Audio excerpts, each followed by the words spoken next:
البتہ مرنے کے فوراً بعد عذاب برزخ جو ہے وہ شروع ہو جاتا ہے۔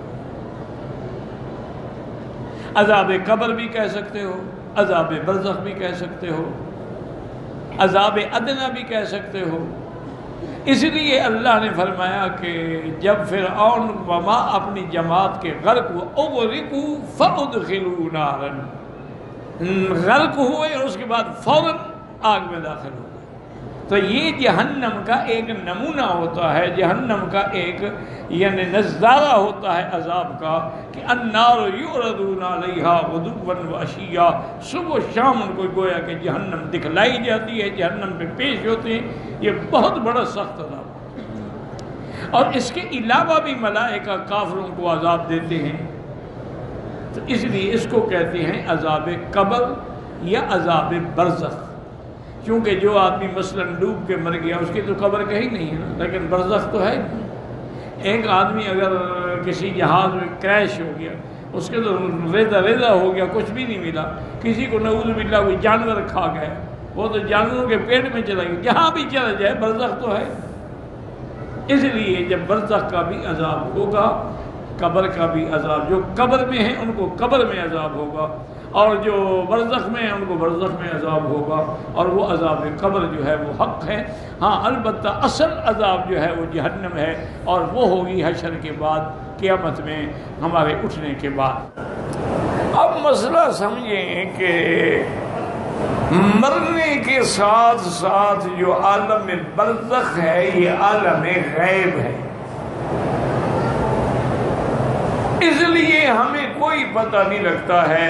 مثلا ایک آدمی اللہ والا الحمدللہ صحیح عقیدے پہ فوت ہوا ہے، ہمیں تو نظر نہیں آتا ہے کہ فرشتے ہیں، لیکن اس کو نظر آ رہے ہوتے اور وہ ان کی باتیں بھی سن رہا ہوتا۔ اسی طرح جب کافر کی روح نکلتی ہے تو فرشتے آتے ہیں، مارتے، ہم تو نہیں دیکھ رہے کہ اس کو بھی مار پڑ رہی ہے، لیکن حقیقتاً جو کہ قرآن ہے نص قطعی، اس کو مار پڑ رہی ہوتی ہے، اور وہ مار ایسی ہوتی ہے جس کا تعلق عالم برزخ سے ہے، اس کے روح سے ہے، اس لیے ہمیں وہ نظر نہیں آتا۔ ہمیں تو روح ہی نظر نہیں آتا، کیا پتہ کیسے نکلا ہے۔ ہمیں تو یہ بھی پتہ نہیں ہے کہ روح کیا چیز ہے،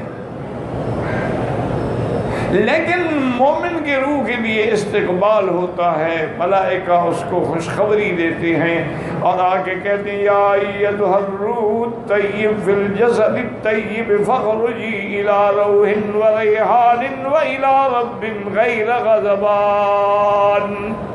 وہ کہتے ہیں کہ اے روح پاکیزہ روح پاک جسد میں چلو اللہ کی نعمتوں کی طرف، اللہ تم پہ ناراض نہیں، راضی ہے۔ اور پھر اس کے روح کو اکفان الجنت، جنت سے کفن لاتے ہیں جن میں ان کو لپیٹا جاتا ہے۔ ایک تو جسد ہے، اس کو تو ہم کفن دے رہے ہیں، ایک روح ہے، اس کو ملائکہ کفن دیتے ہیں، اور پھر لے کے آسمانوں پہ جاتے ہیں، اور ہر آسمان پہ اس کا استقبال ہوتا ہے، حتیٰ کہ وہ علیین میں پہنچا دیا جاتا ہے۔ اور اسی طرح کافر کو جب عذاب ہوتا ہے اللہ دکھلا دے تو قادر ہے، ورنہ ہمیں نہیں پتہ ہوتا۔ کئی کافر ہیں جو بیٹھے بیٹھے ہارٹ اٹیک ہوا مر گئے، ہمیں کیا پتہ کیا ہے عذاب۔ اچھا کئی کافر ہیں جن کی ڈیڈ باڈی جو ہے وہ کولڈ سٹوریج میں رکھ دی جاتی ہے، 6 مہینے پڑی رہتی ہے، لیکن ہمارے سامنے تو وہی باڈی پڑی ہوئی ہے، کوئی عذاب کی آثار نہیں ہے۔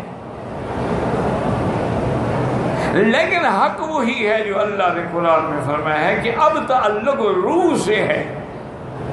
دنیا میں تعلق جسد سے تھا، روح تابع تھا، مرنے کے بعد تمام معاملات روح کے ساتھ ہیں، جسد اس کے تابع ہوتا ہے۔ جیسے دنیا میں ہمیں روح نظر نہیں آتا تھا، اب مرنے کے بعد چاہے ہمیں جسد نظر بھی نہ آئے، جل جائے، ریزہ ریزہ ہو جائے،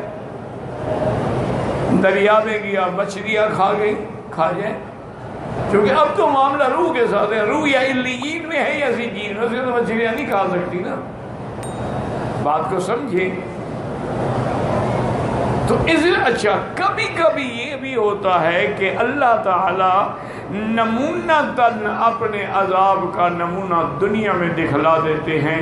ایک بڑا بدبخت تھا، مسلمان ہو کے مرتد ہوا، اور نعوذ باللہ وہ یہ باتیں بھی کہتا تھا کہ اللہ کے نبی جو قرآن لکھواتے ہیں وہ تو میں بناتا تھا، میں لکھتا تھا، قرآن تھوڑا ہے.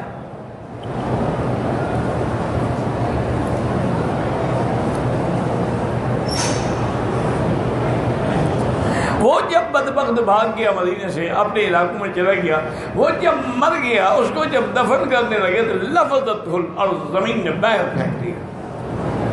تو ایسا بھی کبھی کبھی ہو جاتا تاکہ دنیا نمونہ دیکھ لے. انہوں نے دوسرے دن بڑی گہری قبر کھودی اور دفن کیا، لفظتہ الارض، قبر نے پھر باہر پھینک. انہوں نے تیسری دن کہا کہ بھائی بڑی گہری قبر کھودو، یہ مسلمان رات کو آگے نکال کے پھینک دیتے ہیں اس کو، وہ بدلہ لے رہے ہیں. انہوں نے کہا اور نیچے اور پیرا بھی بٹھا دیا، لیکن قبر میں باہر پھینک دیا.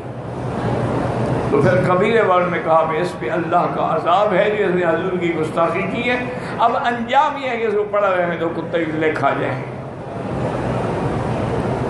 تو کبھی کبھی اللہ دکھلا دیتے.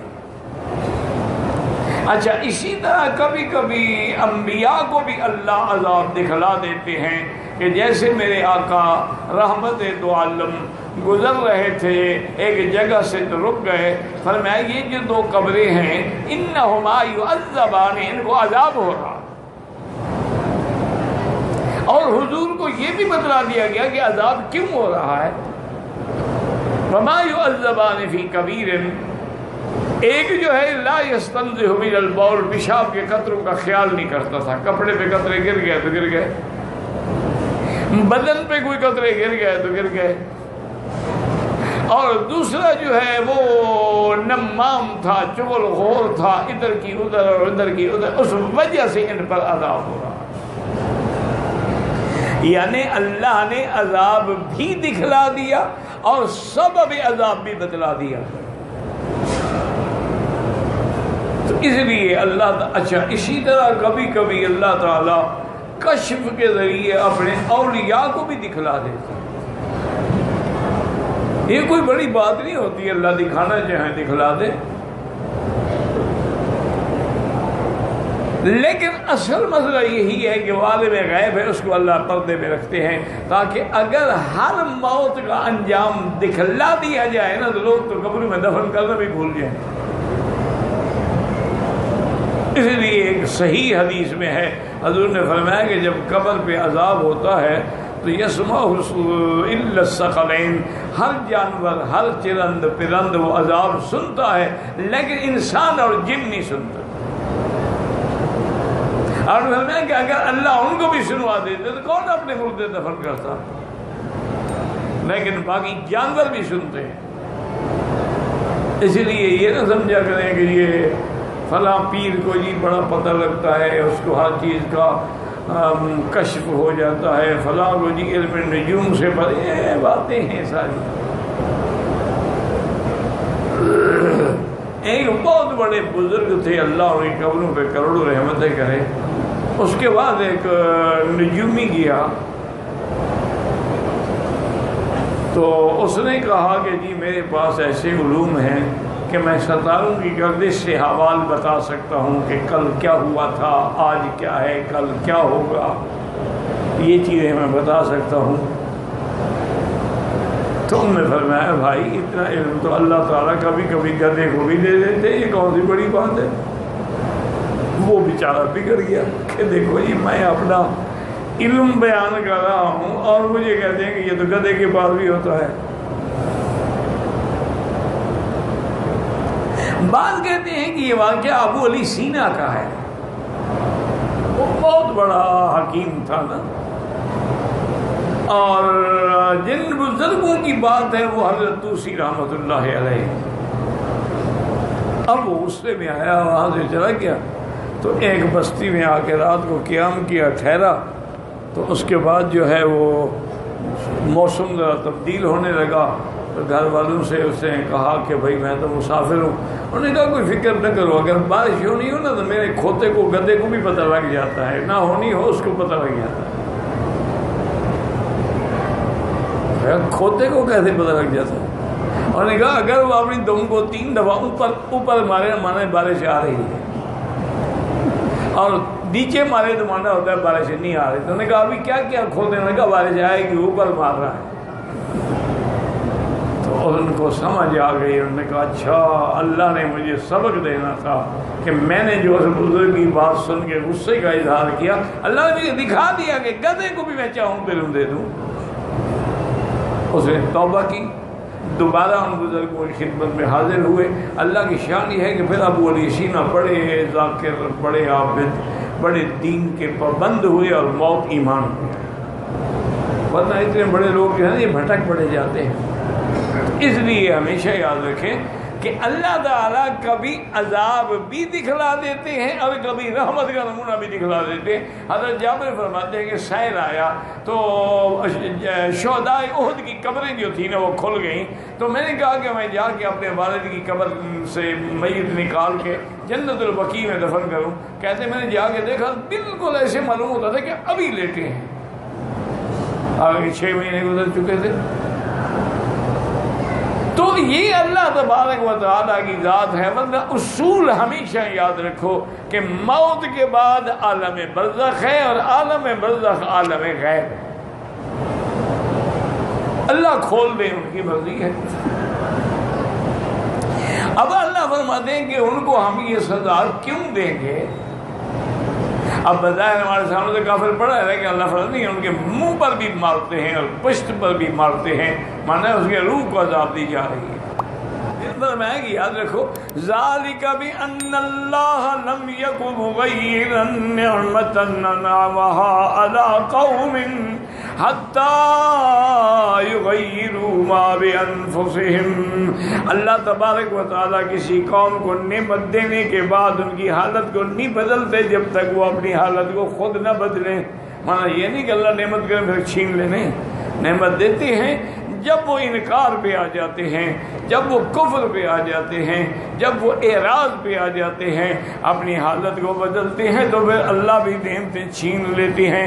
وَأَنَّ اللَّهَ سَمِيعٌ عَلِيمٌ. اور اللہ سننے والے ہیں جو کہتے ہیں، اللہ جاننے والے ہیں جو کرتے ہیں.